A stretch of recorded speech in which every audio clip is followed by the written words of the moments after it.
Todos los lunes de 5 a 6 de la tarde en Giralda FM te esperamos en La Sala de Espera, un programa dedicado a la salud física y mental presentado por Celia Pérez y Carlota Rodríguez. Recuerda, los lunes de 5 a 6 de la tarde en Giralda FM 88.0 y giraldafm.es.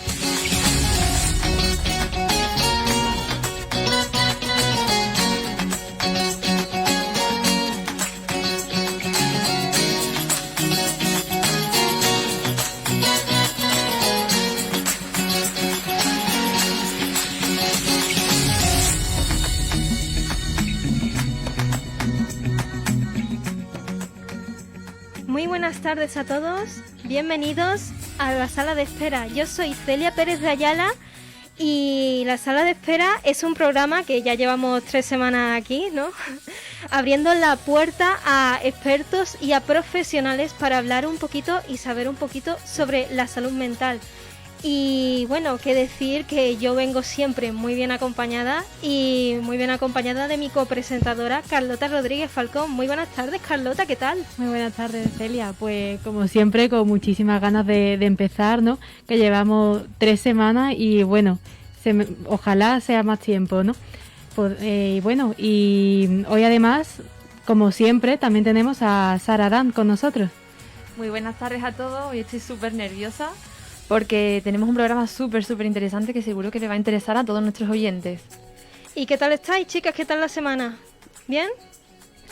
Sí, además de que yo creo que este programa me está ayudando muchísimo a crecer a nivel informativo, ¿no? Porque estamos aprendiendo sobre temas súper importantes como son sobre la salud, tanto física como mental.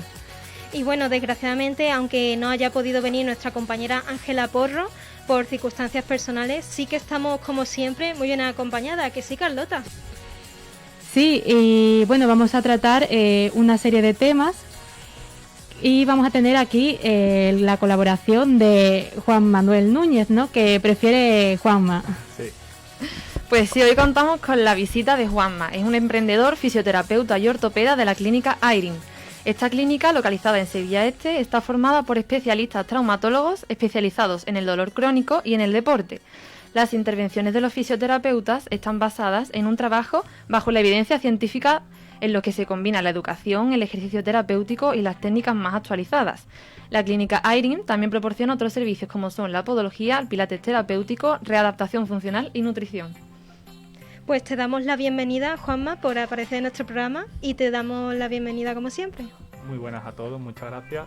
Y nada, yo también estoy encantado de participar con vosotros en este programa muy guay, muy chulo. Pues sí, la verdad es que estamos encantadas. Y bueno, esta semana también, además de hablar de fisioterapeuta, también vamos a hablar de otros temas, ¿no? ¿Es así, Sara? Pues sí, voy a tratar también hoy el tema de cómo afecta al cuerpo y a los huesos el sedentarismo causado por la situación actual, porque claro, pasamos mucho tiempo en casa y todo esto tiene bastante repercusión en nuestro cuerpo. Sí, y además yo también quiero hablar sobre la polémica, ¿no? Que existe de lo que referente a la importancia que hay de estirar o calentar antes del entrenamiento, porque la verdad es que hay opiniones bastante contradictorias. Pues sí, la verdad es que hay opiniones bastante contradictorias, pero es que estos temas a mí me interesan muchísimo, la verdad es que me interesan bastante, y eso que nunca he acudido a un fisioterapeuta, como se lo he comentado antes a Juanma, pero sí que es cierto que hoy vamos a por todas, chicas, y hoy vamos a tratar de estos temas. Pero vamos, que si queréis, si alguno de nuestros oyentes son expertos o profesionales en el asunto, tenéis la puerta abierta ya no solo a nuestro programa, sino también podéis mandaros un mensaje a través de nuestro correo electrónico, lasaladespera@gmail.com, con una sola E. Además también nos podéis mandar mensajes por vía Instagram en nuestra cuenta oficial de Instagram, @lasaladesperafm, con una sola E, siempre con una sola E. Y bueno, nos podéis escuchar a través de la 88.0 FM, a través de la página giraldafm.es y a través de Facebook, donde podéis ver nuestras caritas. Saluda a la cámara. Hola. Muy buena. Y también, como siempre, agradecemos todos los comentarios que nos hagáis por vía Facebook, ya que los contestaremos al final. Y sí, también si nos acordamos, ¿no? Porque hay veces que no nos acordamos, pero bueno, aquí estamos todos al pie de cañón. Y bueno, ahora pasamos a las noticias.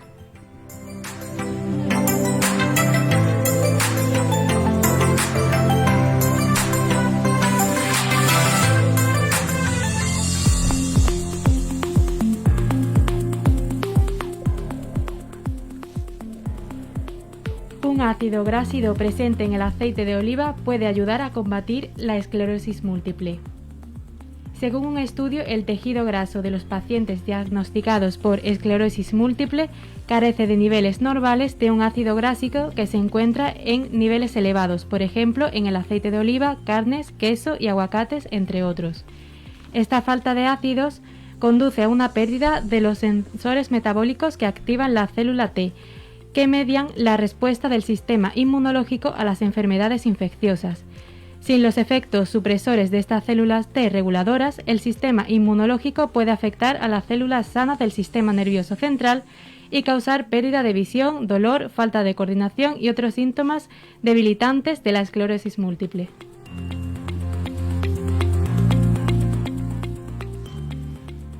La obesidad exacerba los efectos del Alzheimer. Publicado en The Journal of Alzheimer's Disease Reports, el estudio reveló que la obesidad puede contribuir a la vulnerabilidad del tejido neuronal, mientras que mantener un peso saludable durante una demencia leve podría ayudar a preservar la estructura cerebral. La autora principal del estudio, la profesora Anela Deneri, del Instituto de Neurociencia de la Universidad de Sheffield, Reino Unido, señala que la prevención juega un papel muy importante en la lucha contra la enfermedad. En este sentido, señala que es muy importante enfatizar que este estudio no muestra que la obesidad causa Alzheimer, pero sí muestra que el sobrepeso es una carga adicional para la salud del cerebro y puede exacerbar la enfermedad. Los investigadores británicos, en colaboración con un equipo de la Universidad del Este de Finlandia, examinaron escáneres cerebrales por resonancia magnética de 47 pacientes diagnosticados clínicamente con demencia leve de la enfermedad de Alzheimer. En este tipo de pacientes se encontró una asociación positiva contra la obesidad y el volumen de materia gris alrededor de la unión temporoparital derecha. Esto sugiere que la obesidad podría contribuir a la vulnerabilidad neuronal en individuos cognitivamente sanos y aquellos con deterioro cognitivo leve.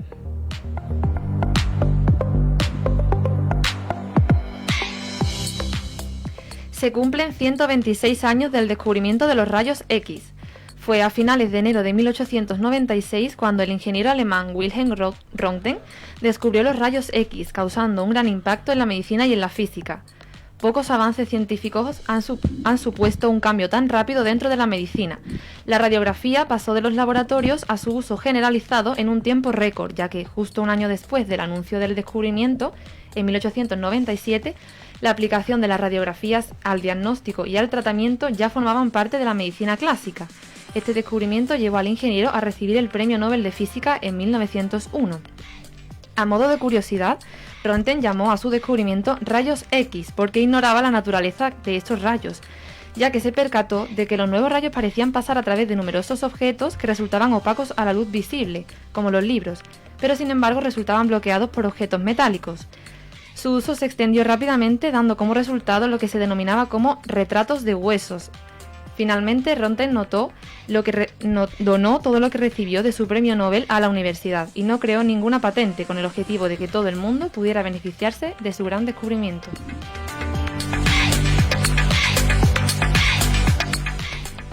El COVID-19 grave durante el embarazo se asocia con el parto prematuro.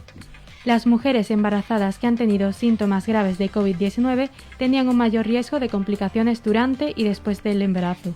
Según los hallazgos preliminares de un estudio del Instituto Nacional de Salud, en comparación con los pacientes con COVID-19 sin síntomas, aquellas con síntomas graves tenían un mayor riesgo de parto por cesárea, hemorragia, posparto, trastornos hipertensivos del embarazo y parto prematuro. Los investigadores evaluaron a más de 1.200 mujeres embarazadas con COVID-19 que dieron a luz en 33 hospitales de Estados Unidos. Aquellas con síntomas más graves tenían a ser mayores con un índice de masa corporal superior al promedio y problemas de salud subyacentes como asma, diabetes, hipertensión, enfermedad hepática y trastornos convulsivos.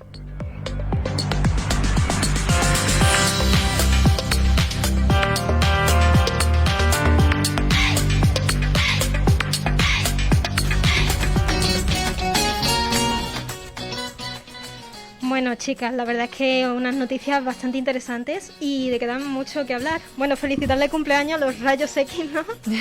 Hay que felicitarle el cumpleaños. Yo no sabía que tantos años llevaba ya la existencia de los rayos X, ¿verdad que sí? Y sobre todo su descubrimiento, ¿no? Bastante curioso. Además que hay que agradecerle a este ingeniero alemán que no creara una patente, porque claro, creó esto con la intención de que se beneficiase todo el mundo que pudiera, entonces hasta nuestros días. Muchas gracias, ¿no? Pues ingeniero. Sí, muchísimas gracias porque nos ha dado muchos descubrimientos a día de hoy, muchos diagnósticos que han salido a la luz y que hemos podido detectar enfermedades cuanto antes posible, ¿verdad? La verdad que sí. Y también, bueno, que decir que el COVID-19 es normal que afecte a etapas muy duras como son el embarazo, ¿verdad? Claro, sobre todo, como dice aquí, un COVID-19 con síntomas bastante graves, que evidentemente a los asintomáticos también puede afectarles, pero no con tanta intensidad. Bueno, exactamente, hay demasiadas patentes, pero sí es cierto que para numerosas patologías la que nos viene a hablar, por ejemplo, Juanma, es nuestro invitado especial de hoy. Cuéntanos, Juanma, ¿qué tal? ¿Cómo estás? Muy bien, con muchas ganas de estar aquí y de aportar un poquito sobre fisioterapia, ¿no? Sí, la verdad es que tenemos muchísimas ganas de preguntarte un montón de cosas, pero primero que todo preguntarte ¿cómo es que eres fisioterapeuta? ¿En qué día dijiste tú, quiero ser fisioterapeuta? Venga, va. Pues esa es una historia muy bonita. Bueno, yo de muy pequeño quería ser policía, pero a eso de los 10 añitos, viendo a mi abuelo en la televisión, estuvimos viendo un programa, creo que era estilo rollo Salud al Día y tal. Y salió un fisioterapeuta explicando una rehabilitación de un paciente creo que era neurológico porque estaba en una silla de ruedas. Y siempre me ha gustado ayudar a los demás, la verdad, siempre ha sido algo que me ha distinguido desde pequeñito. Y a raíz de ese programa yo le pregunté a mi abuelo qué era ese hombre, a qué se dedicaba. Y mi abuelo, que había estudiado un poco de medicina y tal por encima, pues me estuvo explicando que era un fisioterapeuta y que se encargaba de ayudar a la gente. En su entonces se decía con las manos, ¿no? Y con la terapia natural. Y a raíz de ahí se me metió en la cabeza y aquí estoy. Fíjate la importancia que tienen, ¿no?, los programas de salud que hacen que descubras muchas cosas que, por ejemplo, tu vocación la descubriste en un programa. Claro, y yo creo que también hace llegar a la población actual, la población, la actualidad, ¿no? Y quitar muchos mitos o muchos desconocimientos que se tiene en la población general por cosas que se creen de forma habitual o porque pueden parecer lógicas que quizás a lo mejor no lo son. O bueno, la ciencia nos cambia ese pensamiento, ¿no? Pues sí. Bueno, y una curiosidad que me acaba de surgir porque estabas hablando de que en ese entonces era como que todo muy más manual, ¿no? Sí. A día de hoy sigue manteniendo ese procedimiento más manual o introduce más Sí, bueno, a ver, pesada, la fisioterapia en sí antiguamente se miraba mucho desde la visión de la terapia física, ¿no? O sea, el uso de las manos, el uso de... Hoy en día se sigue utilizando y son herramientas muy útiles, pero se ha visto que no son la panacea, ¿no? Que no somos dioses, por así decirlo, ni igual que en la medicina no lo es, ¿vale? Y lo que cada vez nos demuestra más la ciencia es que no solo tenemos que basarnos en una terapia física, sino en una base educativa al paciente, es decir, intentar explicarle su patología, los tiempos que puede conllevar, ¿no?, esa patología, porque también eso hace que la persona se calme, ¿vale? Y lo que sí que está más evidenciado científicamente es el uso del ejercicio, ¿vale? Que yo creo que es uno de los pilares que ahora ha cogido como protagonismo en la fisioterapia, ¿no? Y que se ve muchísimo en redes sociales, esto del ejercicio, y todos los fisios queremos hacer ejercicio, y como que estamos un poco peleados con los masajes o con la terapia manual, ¿no? Sí, sí. Y no es que estemos peleados, sino que es que estamos viendo que realmente no curan, o sea, ayudan, alivian síntomas y mejoran el dolor de las personas y es útil en ciertos momentos, pero no ocasionan cambios a largo plazo. Entonces debería de ser una terapia que utilicemos como herramienta para ayudar, pero que seamos claros con el paciente y le digamos, oye, esto no te va a cambiar, lo que va a cambiar es el diagnóstico, lo que va a cambiar es la educación que yo hago contigo, lo que va a cambiar es que yo cambie tu estilo de vida, cambie tus hábitos y empecemos a abordar la patología desde un punto de vista activo, ¿no? Que es al final lo que todo el mundo está tirando ahora y donde todo el mundo. Por eso hay la afirmación de que antes se pensaba mucho que era con las manos, porque antes se dejaba mucho la potestad al fisioterapeuta, en plan de, oye, yo vengo aquí a curarme, ¿vale? Y yo siempre se lo digo a mis pacientes, no, tú vienes aquí a que yo te acompañe en tu proceso de curación y a que tú te cures. O sea, tú eres el responsable de tu patología y eres tú el que tiene que poner de las bases, ¿no? Y el que tiene que hacer hábitos y cambiar cosas para curarte. Sí, Y sobre todo para los dolores crónicos, ¿verdad? Sí, ahí es donde viene la parte más importante, porque quizás las patologías agudas son mucho más sencillas de tratar simplemente porque al final, a poquito que hagamos, van a mejorar, porque el curso de la evolución de la propia patología mejora en sí. O sea, todo pronóstico de una lesión aguda, todo el mundo se hace un esguince de tobillo y hay gente que ni siquiera acude a medicina o simplemente pasa desapercibido en una época pequeña. Entonces esas patologías son muy fáciles, a poquito que le hagas cualquier cosa va a mejorar. El problema es cuando algo ya se cronifica en el tiempo, cuando empiezan a haber creencias o empieza la propia persona a cambiar su conducta e intentar evitar cosas porque le generan dolor. Ahí es cuando tenemos que utilizar herramientas como la educación, como el ejercicio, como hacer, por ejemplo, comprender a la persona el dolor, ¿no? Que eso es algo que se está poniendo muy de moda en la fisioterapia, en las neurociencias del dolor, para el abordaje de estos dolores crónicos, de estas dolencias que se cronifican en el tiempo. ¿Piensas que hay muchas personas que se niegan a ir a fisioterapia por miedo al dolor? Es que yo creo que un fisioterapeuta, o sea, cae en el error, o caemos en el error muchas veces todos de la fisioterapia se concibe como si no me haces daño no me cura. Y yo siempre digo a los pacientes, o por lo menos lo que yo intento transmitir en la consulta, que yo cada día toco menos a la gente, ¿vale? Mi trabajo se basa más en un análisis de la situación, en un diagnóstico y en una serie de pruebas que me van a llevar a una hipótesis. Esa hipótesis después la vamos a abordar de diferentes técnicas. Habrá técnicas pasivas en las que yo me encargue y la mayoría no hacen ningún tipo de dolor o no tienen ningún tipo de contraindicación, ¿vale? Si las sabemos manejar bien, incluso las más invasivas. Yo me dedico mucho a la terapia invasiva, a pinchar, ¿vale? Y después yo lo utilizo mucho en consulta y por eso mi clínica está diseñada así, es a través del ejercicio. O sea, yo no concibo una fisioterapia sin ejercicio, ¿vale? Yo siempre, mis pacientes, me hagan caso o no, se van a llevar ejercicio para casa. ¿Y cuándo crees que sería el momento en el que tú digas? Porque claro, podemos tener dolor de diferentes formas, dolor muscular, dolor de hipertensión, lo que sea. Pero ¿cuándo sería conveniente ir al fisioterapeuta? ¿Cuándo crees que sería conveniente? A ver, yo creo que siempre que tengas una dolencia que tú puedas sospechar que venga del sistema musculoesquelético, ¿vale? O sea, la fisioterapia es, digamos, la rama de la medicina que se encarga de las patologías musculoesqueléticas, ¿no?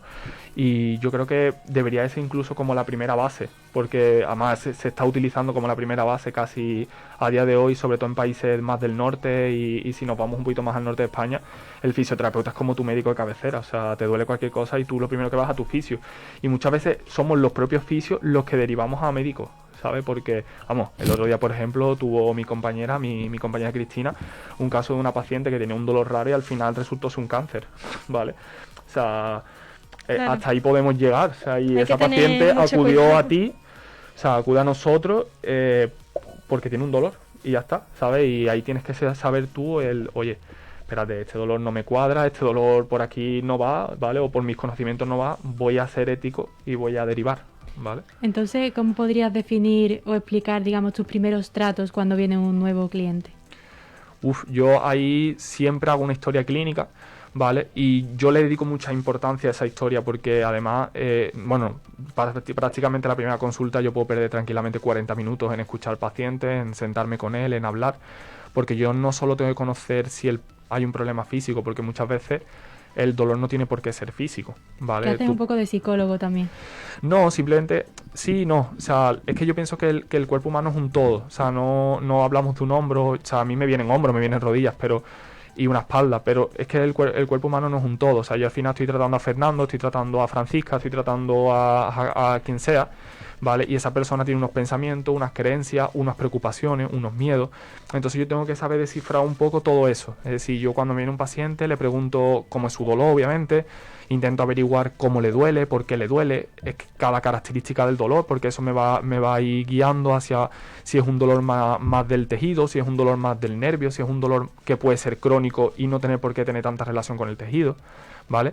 Y me va también guiando la percepción que tenga de la persona de su patología, o sea, si la persona es activa y ha intentado curarse, si la persona pone medios, es decir, si le duele y se mueve, ¿vale? O si el dolor le impide hacer cosas, ¿vale? O la persona se echa hacia atrás, ¿vale? Cuando percibe dolor, por ejemplo, típica persona que a lo mejor siente un poquito de dolor en la espalda y automáticamente guarda reposo, ¿vale? Entonces todo eso nos va a ir indicando a nosotros de cosas que pueden cronificarse o cosas que pueden ser más agudas o más crónicas. Y a partir de ahí, plantar unas bases que yo, desde mi punto de vista, es todo a nivel educativo. O sea, lo primero que hago es una alianza con el paciente de, oye, tú tienes esto, yo creo que esta es mi hipótesis y a partir de aquí la vamos a tratar así, así, así, pero tú tienes un gran protagonismo dentro de esto y yo soy tu compañero, pero no soy tu cura, yo no soy tu ibuprofeno, no soy Claro, nada de sí, eso, sí. yo soy tu acompañante y vamos a intentar solucionar esto en el menor tiempo posible, por supuesto,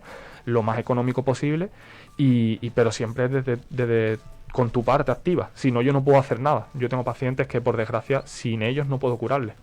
Pero entonces no existe, digamos, ninguna práctica general que pueda utilizarse para cualquier dolencia, ¿no? O sea, todo... Si existiera puede depender. si a día de hoy existiera una técnica que curara todo, seríamos ricos. O sea, porque es que no todas las técnicas y ni siquiera ninguna técnica funciona igual en un mismo paciente. Es más, por ejemplo, en el dolor crónico se ha visto si es un crónico de verdad y es un dolor que está más asociado a lo mejor a una respuesta del cerebro y tal. Se ha visto que la reacción terapéutica puede ser anormal. Es decir, tú le haces un mismo tratamiento un día, el lunes, ponte, y el viernes le haces otra vez el mismo tratamiento y no reacciona igual. En uno puede sentarle súper bien y después el sábado puede estar muriéndose de dolor, ¿vale?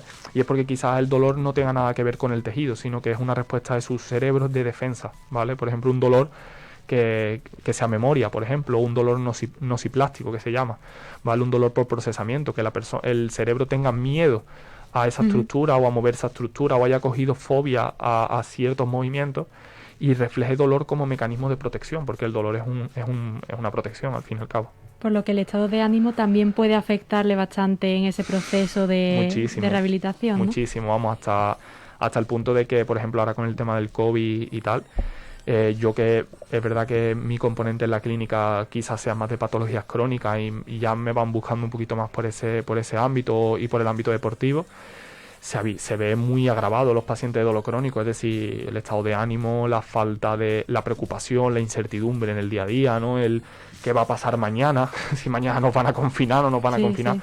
Eso emocionalmente le afecta a la persona, el no poder establecer un horario, el no poder decir voy a entrenar todos los días a las 8 porque es el tiempo que me queda. Es que hay gente que es simplemente salgo de trabajo a las 6 y es que ya no hay nada abierto, o sea, no hay gimnasio, que es una cosa, por ejemplo, que no entiendo, ¿vale? Como una cosa tan importante como el gimnasio, que se ha demostrado y está demostrado que tiene tan baja incidencia en los contagios del COVID, se cierra a las 6 de la tarde. Es que de ahí deberíamos de empezar a cambiar a que eso debería ser esencial, ¿vale? Porque eso mantiene el estado de salud de muchas personas y el que tú salgas de trabajar, que por desgracia hay mucha gente que tiene que salir a las 6 porque ya cierran y no puedan hacer su práctica deportiva, es que puede estar haciéndole enfermar más que otra cosa.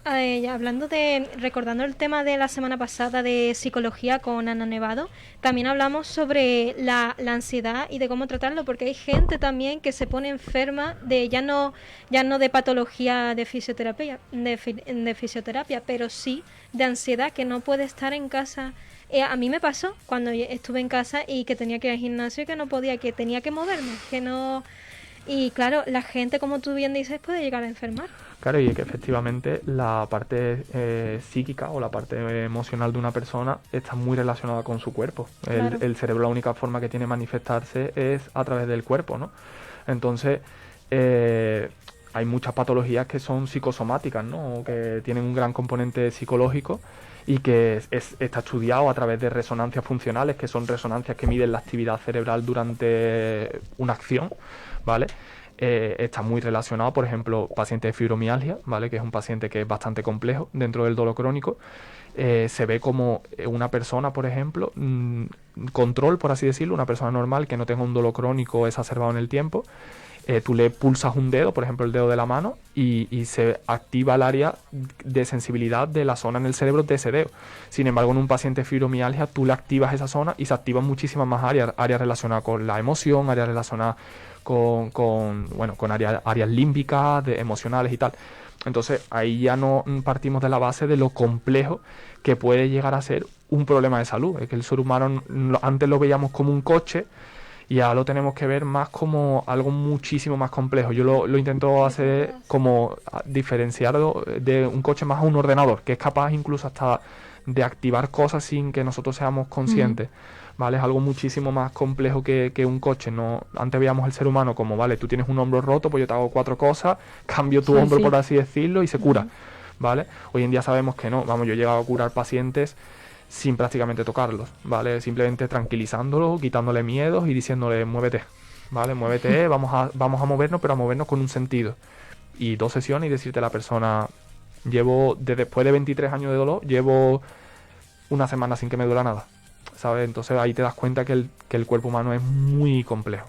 Hombre, y te das cuenta en ese momento de lo verdaderamente importante que es tu profesión, porque una persona que lleva con una patología toda la vida y consigues que se sienta bien por fin después de tantísimo tiempo. Lo que pasa es que cuando hablamos de la fisioterapia, yo creo que la fisioterapia no trabaja sola. O sea, yo, por ejemplo, trabajo con mi entrenador, trabajo con mi compañera, trabajo con nutricionista, trabajo con médicos, trabajo con un montón de gente, y yo creo que deberíamos de empezar a tener un enfoque en conjunto. O sea, que hablemos de multidisciplinar de verdad.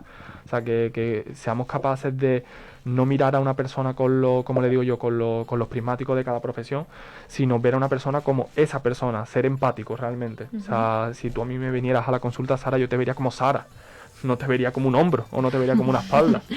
O sea, yo tengo que ver a Sara como persona, y a lo mejor Sara me interesa mañana derivarla al psicólogo porque no sabe controlar una emoción, o porque tiene un problema de ansiedad por mucho estrés, simplemente por la presión de los exámenes, por ejemplo, y por eso puede estar influyendo en su experiencia de dolor en una lumbalgia, por ejemplo. Claro. Vale, entonces a lo mejor a mí me interesa que un psicólogo aborde eso, y yo mientras abordo la parte física, pero nunca dejar de lado el yo abordar la parte física y no derivo, o no, porque yo sé, o intento hacer como si fuera un psicólogo. No, yo no soy psicólogo, yo soy fisio, ¿vale? Y yo, para eso están los psicólogos, y por ejemplo, yo a nivel de nutrición yo nunca me meto. O sea, yo puedo dar consejos, puedo decirle a la persona, oye, pues creo que dentro de tu problema, porque a lo mejor tienes una intolerancia, creo que deberías de tocar el aspecto nutricional, porque a lo mejor sin darte cuenta, pues puedes estar haciendo cosas que estén empeorando tu dolor. Quizás te deberías de poner en manos de un nutricionista, ¿vale? Y esos aspectos son importantes, el saber derivar a una persona y el saber enviarlo hacia otro profesional y ayudarlo, porque realmente al final yo creo que todas las profesiones sanitarias, o el que estudia alguna profesión sanitaria, se dedica a ayudar a los demás. O sea, yo lo digo todos los días, mi vida se basa en ayudar a los demás y en intentar mejorar sus problemas de salud. Pues sí, me parece que ya vamos a tomarnos un descansito después de tantas cosas que estamos aprendiendo, y no os marchéis, que volvemos en nada. Radio Giralda. Volvemos a estar a tu lado.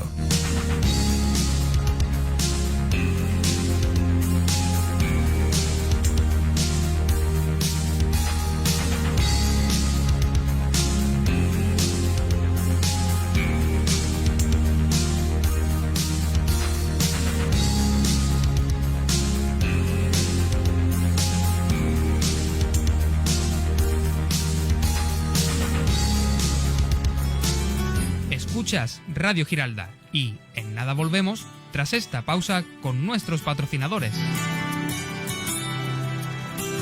¿Te sientes triste o desanimado? ¿Tienes problemas con tu pareja? ¿Quieres recuperar la confianza en ti mismo? En Ana Nevado Psicología te proporcionamos la ayuda que necesitas. Somos especialistas en psicología infantil, conflictos de pareja, autoestima, amor propio, ansiedad y estrés. Puedes localizarnos en Diego Angulo Iñíguez número 4, llamando al 615 10 80 16 o en ananevadopsicología.es. En Ana Nevado Psicología cuidamos la mente y aprendemos a quererla, porque sin salud mental no hay salud.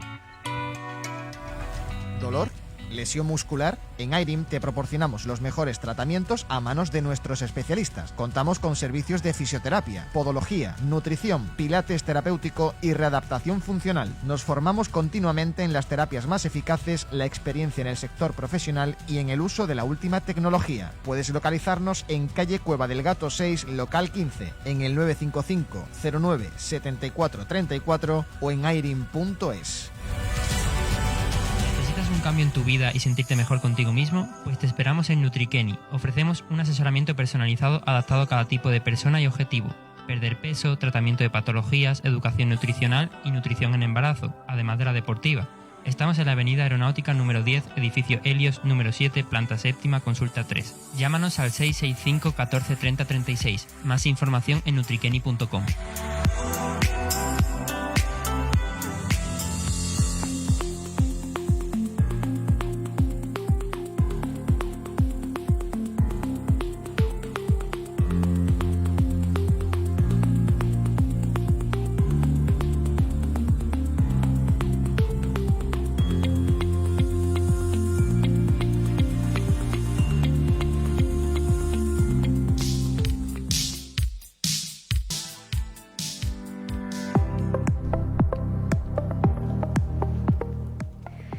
Bueno, pues estábamos con esas preguntas tan interesantes que estábamos preguntándole a nuestro invitado especial, Juanma. Yo tenía una pregunta para ti.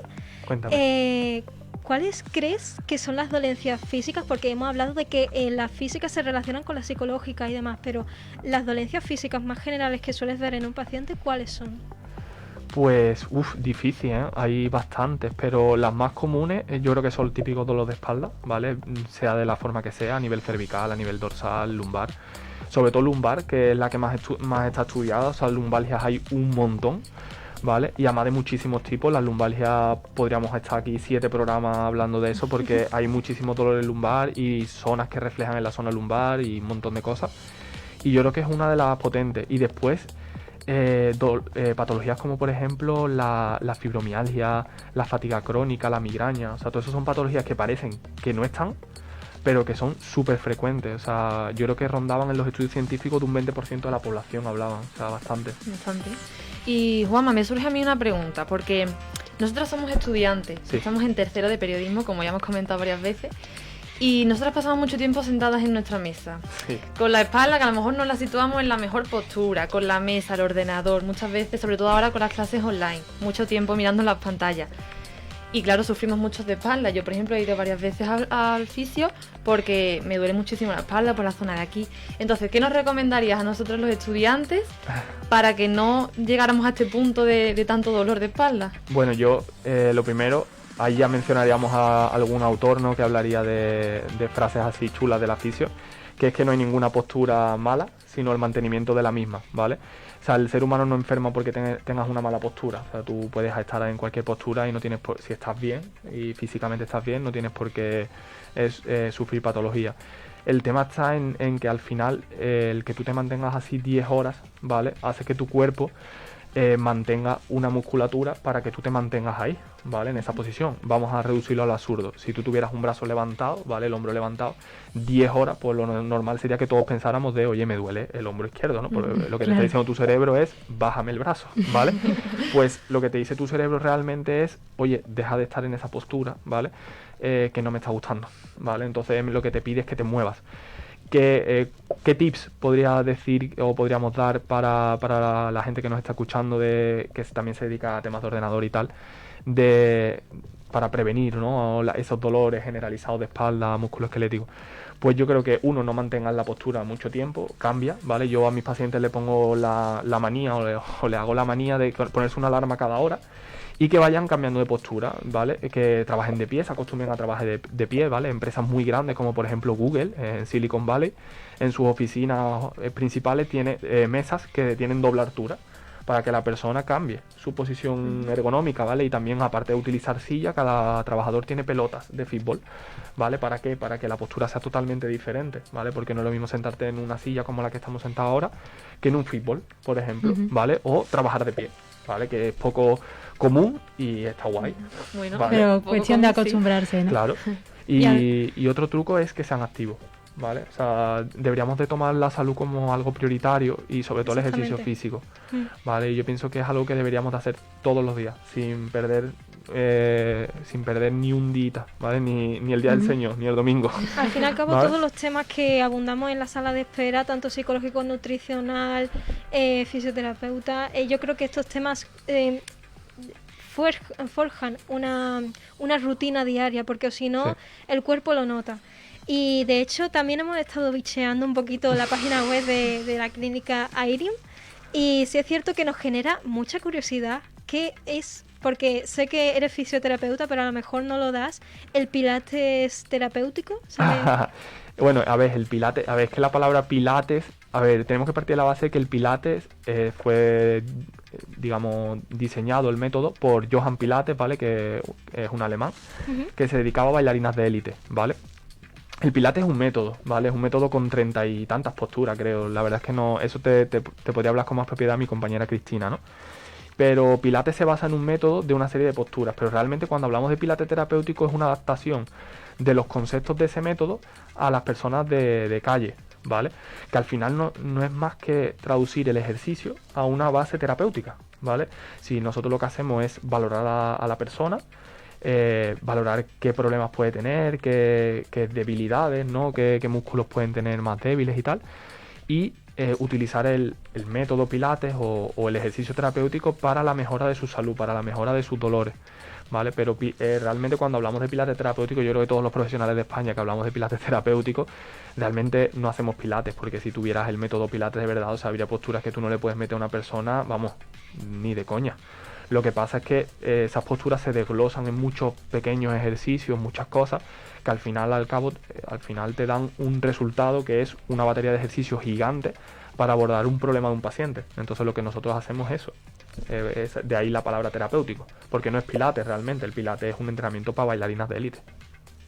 Claro, que no es lo que vemos en los gimnasios que dicen a esta hora hay Pilates. Ni siquiera eso es Pilates, o sea, porque Pilates tiene unas pautas muy específicas, o sea, esos son derivantes que se sacan después y que se le pone Pilates porque al final Pilates es una marca y Pilates vende, ¿vale? La palabra Pilates vende, es como neuromarketing, ¿no?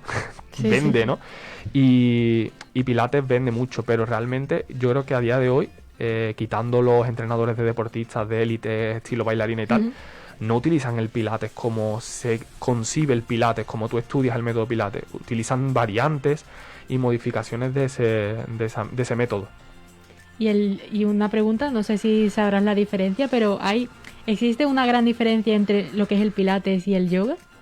Sí, bastante. El yoga, o sea, el Pilates es más genérico, ¿vale? O sea, trabaja más con ejercicios más normales. El yoga trabaja mucho más el equilibrio, ¿vale? Tiene una base más propioceptiva, trabaja más con posturas de desequilibrio, trabaja con más influencia a nivel de pensamiento de eso, de mantener el equilibrio, del control motor del cuerpo, de intentar mantener el control de tu cuerpo. Pilates es como algo más genérico, aunque se asimilan mucho. O sea, el yoga terapéutico y el Pilates terapéutico se aproximan muchísimo. Realmente no podríamos diferenciarlo. Si yo te llevo una clase de yoga y no te digo que es yoga, y te llevo una de Pilates y no te digo que es Pilates, no sabría decirme cuál es yoga, cuál es Pilates. Yo sé que no sabría decirlo. Claro, pero porque ya no son el verdadero yoga o el verdadero Pilates, ¿vale? En yoga hablaríamos más del típico mente-cuerpo, ¿no? O sea, el yoga tiene mucho más de respiración, termina normalmente con un proceso de relajación, de vuelta a la calma, con respiraciones, con meditación. El Pilates es más cañero, por así decirlo, es más ejercicio, ¿vale? Por ejemplo, yo tengo compañeras que hacen Pilates terapéutico y le meten ese componente de meditación al final. Entonces, claro, ¿eso es Pilates o es yoga? Está ahí, ¿no? Entonces yo creo que la diferencia no es mucha. La diferencia es eso, que utilizamos al final el ejercicio y le ponemos el nombre que te salga. Sí. Bueno, yo creo que además una de las causas que ha provocado la moda, ¿no?, del Pilates o del yoga ha sido ese sedentarismo del que Sara nos quería hablar, ¿no? Pues sí, a ver, es verdad que últimamente está muy de moda lo del yoga, incluso la natación también me parece que es muy buena para la espalda, ¿no? ¿O no? A mí me lo recomiendan siempre. Bueno, a ver, para la espalda siempre se ha recomendado la natación, pero tú sabes que la natación es uno de los deportes que más dismetría a nivel de espalda causa. ¿En serio? No lo sabía, y eso es que siempre nos recomiendan para la espalda ir a la natación. Claro. De hecho, Sí, tal a mí cual. me lo han recomendado y es un ejercicio bastante completo. Si habláramos de evidencia científica como tal, lo que más evidencia tiene ahora mismo para mejorar los dolores musculoesqueléticos es la fuerza, el entrenamiento de fuerza, ¿vale? Bien sea con pesa, sin pesa, con tu propio cuerpo, con lo que sea, ¿vale? Ese es, digamos, lo que la ciencia nos dice que es efectivo, ¿vale? Después, yo siempre digo lo mismo a mis pacientes. ¿Tú quieres nadar? Nada. ¿Quieres hacer bicicleta? Haz bicicleta. ¿Quieres correr? Corre. ¿Vale? Porque al final lo que quiero es que asocien en la actividad física algo de ocio y algo que mantengan en el tiempo. De nada te sirve hacer un entrenamiento de pesa si a ti no te gusta y después no lo vas a mantener en el tiempo. Lo vas a hacer 3 días y te va a aburrir al mes. ¿Vale? Para eso prefiero que corras. Pero sí que es verdad que la fuerza se está utilizando como un método preventivo en todo. O sea, por ejemplo, corredores que se dediquen a alto nivel, triatletas, que hacen trail, que hacen maratones gordos, utilizan la fuerza como prevención de lesiones. En el fútbol hay protocolos de prevención de lesiones que son de fuerza, ¿vale? Por ejemplo, los heavy and low resistance, ¿vale? Y la fuerza se está viendo que es un elemento indispensable para mejorar todo lo que sea de dolor musculoesquelético.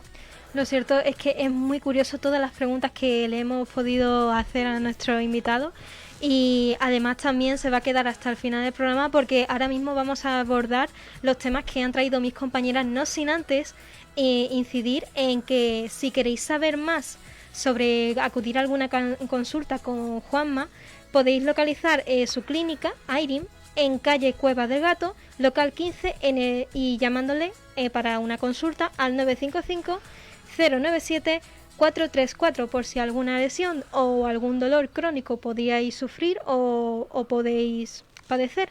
Y bueno, también podéis consultar sus redes sociales por la cuenta de la clínica @airim_clínica por Instagram o por la página web www.airim.es o a su cuenta personal de Juanma @juandumper en Instagram. Y la verdad es que estos consejos y estos consejos a partir de las lesiones y de los dolores crónicos nos van a servir de mucha ayuda, seguro que sí. Me alegro mucho. Y también comentar por Facebook que nos han saludado María Ramos. Muy buenas tardes, María Ramos. Y también a Juan Antonio Rodríguez Toro y a Miguel Tenor. Y sin más dilación, pues vamos a empezar con los temas de esta semana, que lo inician Carlota.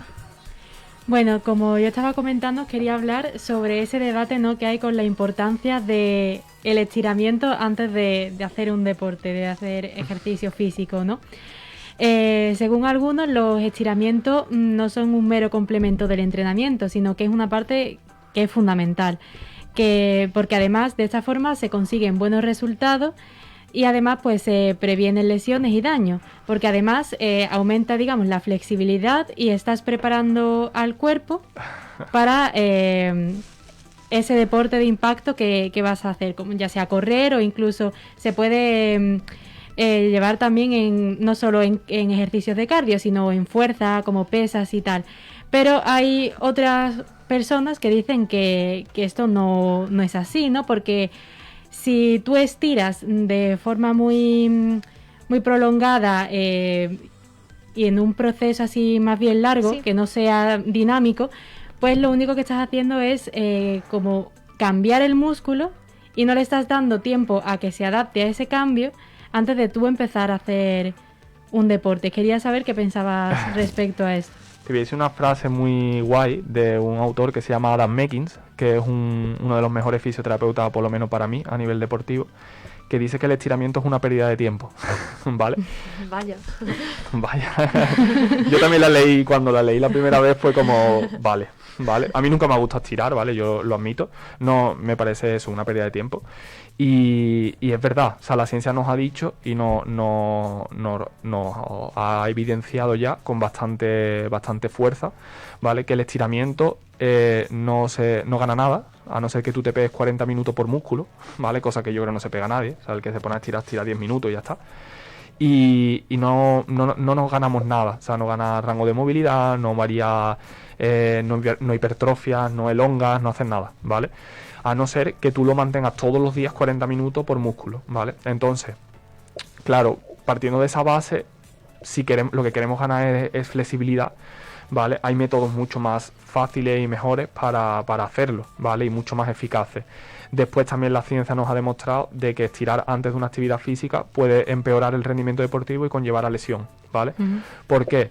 Porque el uso neuromuscular, que es lo que hace que el músculo sea contráctil, active la miosina, cuando tú la estiras antes de una práctica deportiva, lo que estás provocando es una inhibición de esa contracción, ¿vale? Entonces al músculo le cuesta mucho más contraer, ¿vale? Sí.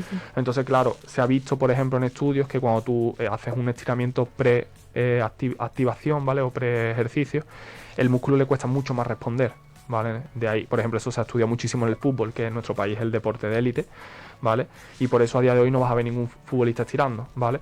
Lo que hacen son movimientos balísticos o una introducción al deporte. Si te fijas en los campos de fútbol o ves algún partido previo y vas un ratito antes, te vas a ver como los preparadores físicos cogen al equipo, lo ponen en grupo, los que van a jugar, los 11 que van a jugar, y hacen movilidad balística de la pierna. Movilidad balística quiere decir lanzar la pierna adelante y atrás, lanzarla hacia los lados, activarse pegando saltito y después pegar un sprint.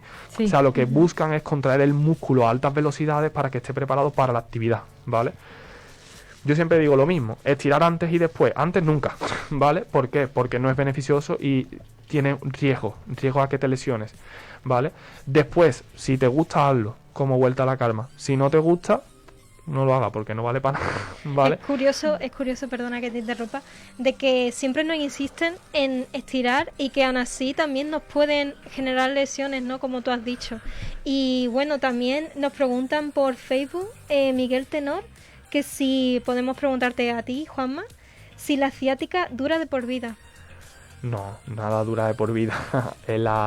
Yo le diría a Miguel que bueno, si es un dolor que lleva mucho tiempo, obviamente el nervio y el tendón son las dos estructuras que más tardan en evolucionar. Puede durar incluso en periodos se habla hasta de 500 días de evolución, una patología como una neuralgia en el nervio ciático o en un tendón. Entonces son patologías de larga duración, ¿vale? Hablamos de periodos de 24 meses, pero nada es incurable, o sea, nada, o sea, todo es curable en esta vida, excepto la muerte, ¿vale? Y bueno, hay patologías que cuestan mucho, ¿vale? Ahí tenemos, por ejemplo, el cáncer, ¿no? O la fibromialgia, por ejemplo, una patología que cuesta muchísimo sacar a un paciente de ahí, porque ya son muchas cosas las que tienes que mejorar, pero yo te puedo garantizar de que hay muchos pacientes que se curan, y a día de hoy hay mucha evidencia que hablan de que se puede curar un paciente con estos casos clínicos, ¿no? Estas enfermedades. Y la ciática es una patología relativamente sencilla, que si es una ciática de verdad, porque es lo que hablamos, que a lo mejor el problema no está en el nervio ciático, aunque se traslade por ahí su dolor. Claro. Entonces habría que ver qué le pasa en ese caso clínico en concreto, y habría que ver si el nervio ciático, qué podemos hacer para hacer que ese nervio poquito a poco vaya recuperando sus niveles normales. Claro, lo que ¿vale? no puede ser que de la noche a mañana el dolor se vaya. No se va a ir. O sea, además eso se le conoce en el dolor crónico, hablamos del efecto Toblerone. ¿Os habéis comido alguna vez un Toblerón? Sí, eso es un turrón, ¿no? Una chocolatina, sí, ¿vale? Sí, que sí. es en pico, ¿vale? Pues el dolor crónico es igual, ¿vale? Cuando nosotros abordamos el dolor crónico siempre le advertimos al paciente de, oye, tranquilo, esto es un proceso largo, y puede haber picos de dolor, o sea, y puede haber picos de dolor simplemente porque el dolor es un sistema de defensa, ¿vale? Y que lo que busca es protegernos. Entonces tu cerebro habrá días que esté mejor y habrá días que esté peor, y él te va a proteger, y a lo mejor está haciendo una mala protección, está haciendo una mala adaptación como para protegernos. Entonces lo tenemos que aceptar y tenemos que seguir haciendo nuestros hábitos bien, lo que sabemos que no funciona, y al paciente nosotros lo que hacemos es darle muchas herramientas que alivian ese dolor, que digamos disminuyen esa sensibilidad neural, por ejemplo, en un nervio. Y entonces, por ejemplo, Carlota, siguiendo con el tema en el que estabas hablando, del deporte, de la cuarentena, ¿cómo haríamos para no sufrir ninguna lesión ni nada por el estilo? Bueno, pues como nos acaba de contar Juanma, lo que se recomienda principalmente es hacer como un ejercicio así, movimiento pegar balístico, saltitos y demás, pero estirar como tal, no. Pero también es verdad que para después tampoco recomienda del todo estirar, por lo menos no como está generalizado, que hay muchos mitos, como por ejemplo que tienes que estirar hasta que te duela, ¿no? Que si no te duele, entonces es que algo estás haciendo mal. A ver, va a depender mucho de la actividad física que hayas realizado, ¿vale? Yo no estiraría, ¿vale? Porque ya te digo, lo que dice la ciencia es que pierdes el tiempo realmente, no ganas nada, ¿vale? Entonces a lo mejor hay otros protocolos que pueden ser mejor, como por ejemplo el foam roller, que si quieres un día nos sentamos más y hablamos un poquito más de este tema. Pero el estiramiento en sí no tiene un beneficio, que no va a aportarte nada. Yo, por ejemplo, conozco muchos futbolistas que ellos te dicen, tío, yo estiro, pero porque mi percepción es que me mejora, me relaja el músculo, ¿vale? Pues estira, te viene bien, ¿vale? Es que solo ese efecto psicológico puede ser importante, y es verdad que a lo mejor ese efecto psicológico hace que el tono muscular baje. Pero sí que es verdad que si tú has hecho una actividad bastante intensa y se produce lo que se conoce como las agujetas, ¿vale? Que nosotros a lo mejor lo llamaríamos como dolor muscular por ejercicio físico, ¿vale? Los famosos DOMS. Te puedes hacer una rotura, por ejemplo, o te puedes hacer, porque al final la agujeta es una rotura de la fibra muscular, ¿vale? Para dividirse en dos, para poder hipertrofiar, ¿vale? Para que el músculo crezca. Entonces, si tú estiras y esa fibra está rota, lo que puedes hacer es elongar más esa fibra o romperla más, ¿vale? Provocando por micro roturas o algún tipo de lesión. Entonces, estirar a que te duela, no, ¿vale? Si estirarlo más por placer, por ese momento de bajo pulsaciones, de estoy estirando mi cuerpo, estoy relajado, estoy respirando, hazlo, pero hazlo tranquilo y sabiendo de que no vas a ganar nada, de que es algo que lo estás haciendo por puro placer, porque a ti te sienta bien, porque tu percepción es que te encuentras mucho mejor cuando lo haces que cuando no lo haces, ya está. O sea, yo entreno fuerza, entreno con bastantes kilos, ¿vale? Y yo me voy a mi casa. O sea, yo entreno, a lo mejor hago un ratito de cinta y me voy para mi casa. Yo no me paro a estirar, ¿vale? Quizá a lo mejor cuando tengo mucha agujeta, pues hago lo que os he dicho del foam roller, que es una técnica un poquito más específica, y ya está, ¿vale? Pero yo siempre le digo lo mismo a los pacientes y a la gente que nos está escuchando. Yo le diría que estira si te apetece, pero nunca lo hagas antes de la actividad física, y si lo haces después, estira por placer, por ese puro hecho de me paro un ratito conmigo mismo, estiro, estoy pensando en mis cosas y estoy relajado, pero no vas a ganar nada, ¿vale? Si quieres ganar algo, si tienes alguna meta o algún propósito, ponte en manos de un profesional, ¿vale? Que para eso están, ¿vale? Los entrenadores y tal. Y hay muchos métodos que son mejor que el estiramiento para ganar, por ejemplo, rango de movilidad o ganar otras cosas. Sí, y bueno, y ahora Sara, cuéntanos. Pues sí, a ver, yo me he quedado bastante impactada con esto porque me he dado cuenta de que no sabemos nada. Primero no sabemos nada y después... Y también hemos asumido cosas que pensábamos que estábamos en lo correcto, de estirar antes. Ahí está el problema, que asumimos un montón de cosas, tío, y después la ciencia nos da bofetadas, ¿no? Claro. Mis profesores de educación física del colegio estaban todos equivocados porque nosotros siempre estirábamos. Pero bueno, me voy a centrar ya rápidamente porque nos falta muy poco tiempo. Pero bueno, ¿cómo afecta al cuerpo el sedentarismo causado por la situación actual de estar tanto tiempo en casa? Entonces, hacer ejercicio, como bien has dicho, es muy importante, incluso más de lo que nosotros pensamos. Y no solamente por mantenernos físicamente, sino por las consecuencias graves que tiene el sedentarismo en nuestra vida y en nuestra salud. De hecho, dicen que es el segundo factor de riesgo en nuestra salud después del tabaquismo. O sea, es verdaderamente importante. Entonces, bueno, no solemos ser lo suficientemente conscientes de la vida inactiva que tenemos, porque estamos muy atareados con el trabajo, nuestras obligaciones, los estudios, y pensamos que nosotros es que estamos muy agobiados, tenemos muchas cosas que hacer, pero a lo mejor estas tareas no incluyen movimiento, porque a lo mejor utilizamos ascensor, el trayecto que tenemos que hacer lo hacemos en coche, entonces no nos movemos lo suficiente. Si nos exponemos durante muchísimo tiempo al sedentarismo, podemos ver cómo nuestra movilidad se va reduciendo, incluso perdemos musculatura y podemos llegar a tener sobrepeso. Además de muchísimas consecuencias que también hay de esta actividad. Algunos consejos, corrígeme si me equivoco porque el experto aquí eres tú. Algunos consejos para los oyentes, por ejemplo, evitar facilidades como ascensores y utilizar más las escaleras, salir a andar, aunque solo sean 30 minutos al día, y además que si tenemos que ir a un sitio cerca, intentar andar y no coger el coche. Prestar atención a nuestras posturas, sobre todo cuando estudiamos, y bueno, salir por las tardes. Pero claro, estas actividades son al aire libre. Y claro, muchas de nuestros oyentes ahora mismo o están haciendo un confinamiento, o están haciendo un confinamiento domiciliario voluntario, o no pueden salir, o quieren evitar pasar el mayor tiempo posible en la calle.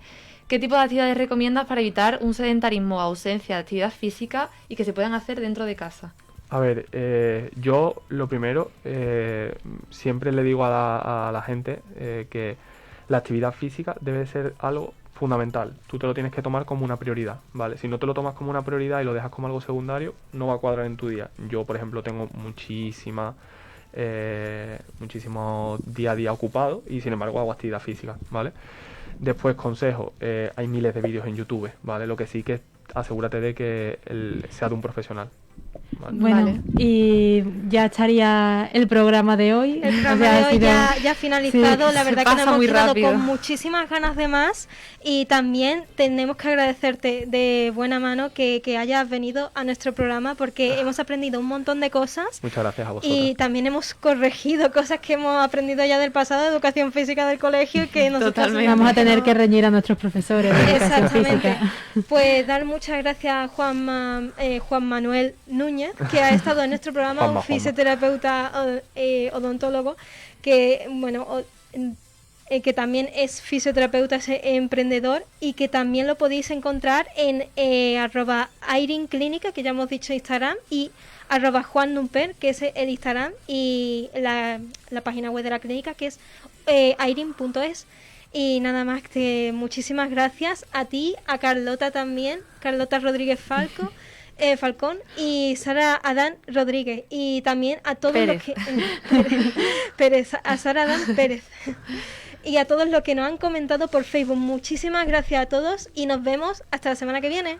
Muchas gracias. Muchas gracias. Adiós. Adiós.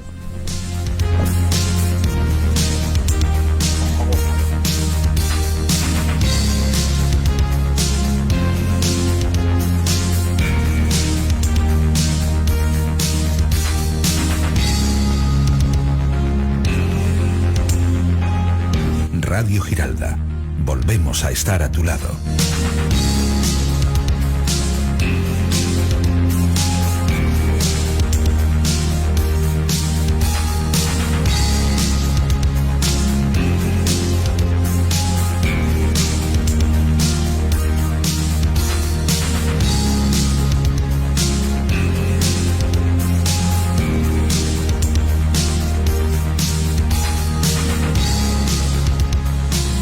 Escuchas Radio Giralda gracias a los siguientes patrocinadores. ¿Te sientes triste o desanimado? ¿Tienes problemas con tu pareja? ¿Quieres recuperar la confianza en ti mismo? En Ana Nevado Psicología te proporcionamos la ayuda que necesitas. Somos especialistas en psicología infantil, conflictos de pareja, autoestima, amor propio, ansiedad y estrés. Puedes localizarnos en Diego Angulo Iñiguez número 4, llamando al 615 10 80 16 o en ananevadopsicología.es. En Ana Nevado Psicología cuidamos la mente y aprendemos a quererla, porque sin salud mental no hay salud. ¿Dolor? ¿Lesión muscular? En IRIM te proporcionamos los mejores tratamientos a manos de nuestros especialistas. Contamos con servicios de fisioterapia, podología, nutrición, pilates terapéutico y readaptación funcional. Nos formamos continuamente en las terapias más eficaces, la experiencia en el sector profesional y en el uso de la última tecnología. Puedes localizarnos en calle Cueva del Gato 6, local 15, en el 955 09 74 34 o en irim.es. ¿Necesitas un cambio en tu vida y sentirte mejor contigo mismo? Pues te esperamos en Nutrikeni. Ofrecemos un asesoramiento personalizado adaptado a cada tipo de persona y objetivo. Perder peso, tratamiento de patologías, educación nutricional y nutrición en embarazo, además de la deportiva. Estamos en la avenida Aeronáutica número 10, edificio Helios número 7, planta séptima, consulta 3. Llámanos al 665 14 30 36. Más información en nutrikeni.com.